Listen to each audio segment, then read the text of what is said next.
Sunny day and all today, although it doesn't look like there's many people outside. Pools and stuff like that all empty. I guess with that in mind, what did I read today? I guess in terms of light, how about this one?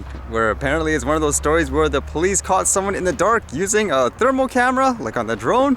This one here, it says, advances in technology help our officers more safely and efficiently protect our community. Case in point, our latest episode of APD Body-Worn Camera of the Week. And you can see they show you the video where at first they have body cameras on the police trying to find the guy. It's all dark, but as soon as they bring the drone up, it's clear as daylight, if that's what you want to say. There it is. It says a few weeks ago, officers responded to a local gas station where a woman had been assaulted by a man she knew. It was nighttime and the suspect thought he'd given officers a slip by hiding on the roof of a storage unit at a nearby lot. Fortunately, our drones equipped with thermal imaging technology, so even in the dark, it only took them a few minutes to locate him and get him into custody. It's more efficient, so you might as well use it in those cases. Although with drones, funny enough, are people going to be afraid of little tiny drones now? Because like, how about this one here? It says, Army fast tracking helicopter launched mini drones to seek out targets. The Army is moving quickly to fast-track new mini-drones able to launch from helicopters to find enemy targets, operate under enemy fire, and send instant target coordinates and key surveillance details to human decision-makers. Referred to by the service as air-launched effects, the mini-drones are intended to operate in a range of different capacities to include, of course, intelligence, surveillance, and reconnaissance, as well as counter-drone intercept or even operating themselves as mini-drone explosive weapons in an attack mission.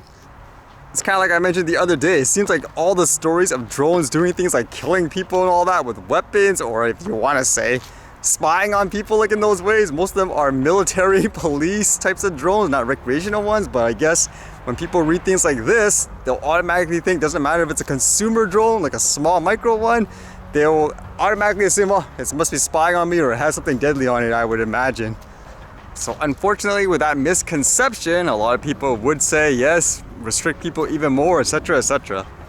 I guess with that in mind, one of the biggest things here locally is they're introducing the vaccine passport here officially today. So you do need proof that you've been vaccinated in order to enter things like restaurants and stuff like that, or various events. It says here, you now need proof of vaccination to access some events, services, and businesses. The easiest way to show proof is using the BC vaccine card. Now, to my understanding too, actually, from what I understood of this, you could still go into places like, say, a grocery store. So any essential place you could still go in. So I would assume, okay, that means no restaurants at all. But apparently they gave an example. You could go to like a mall food court and still order and eat there. It's more about dining in some fancier restaurant, if you want to call it that. I guess, for example, like what? Like a steakhouse or something like that would be an example. So yeah, that's kind of strange in that sense. Interestingly enough, just from my personal experience, most people that I talk to, they're not actually agreeing with this. They feel it doesn't matter, like they could be vaccinated or not. They don't think there should be this kind of, I guess, division between people. It actually doesn't make sense too when people were mentioning the point where, like, for the restaurants, the customer needs to be, I guess you could say, vaccinated, but the staff apparently doesn't. Because remember I asked, like, well, how's that gonna work? Does that mean you have to fire every single staff member as well who isn't vaccinated?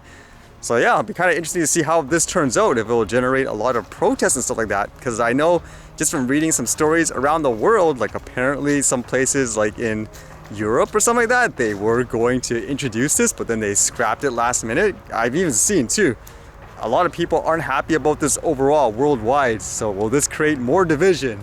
There is an election here soon too, and I would imagine again, this will be one of the biggest issues, whether or not you're for or against stuff like this, huh?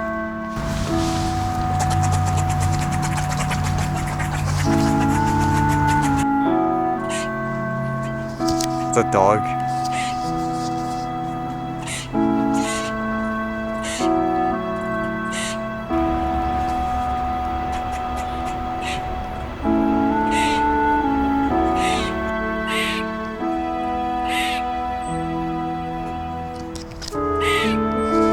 The dog's not there anymore, bud.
Alright, see you guys later.